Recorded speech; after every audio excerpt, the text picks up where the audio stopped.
ஒரே மனிதனின் உடலில் 2 இதயங்களை செயல்பட வைப்பதற்கான அறுவை சிகிச்சையை கோவை மருத்துவர்கள் வெற்றிகரமாக செய்து முடித்துள்ளனர்.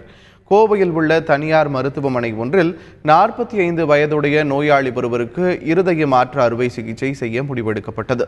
மூளைச்சாவு அடைந்த பெண் ஒருவரின் இதயம் தானமாக கிடைக்கவே அதனை நோயாளியின் உடலில் பொருத்த மருத்துவர்கள் முடிவு செய்தனர்.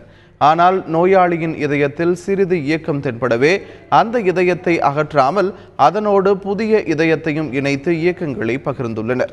இதுகுறித்து செய்தியாளர்களிடம் பேசிய அறுவை சிகிச்சை நிபுணர், தற்போது அந்த நோயாளியின் உடலில் 2 இதயங்கள் உள்ளதாகவும் அவை இரண்டுமே இயங்குவதாகவும் தெரிவித்தார்.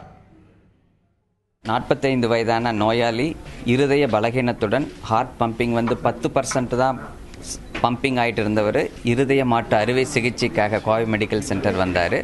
அவரோட இருதயத்தை மாற்றுவதற்காக ஹார்ட்டில் செக் பண்ணப்போ லங்ஸில் ப்ரெஷர் ரொம்ப ஜாஸ்தியாக இருந்தது.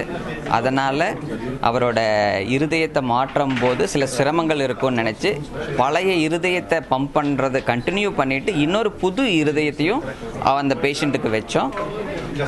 இருதயங்கள் 2 இருதயம் அவருக்கு இருக்குது. பீட்டிங் ஹார்ட்டோட அந்த சர்ஜரி நடந்தது. 3 மணி நேரம் நடந்த சர்ஜரி.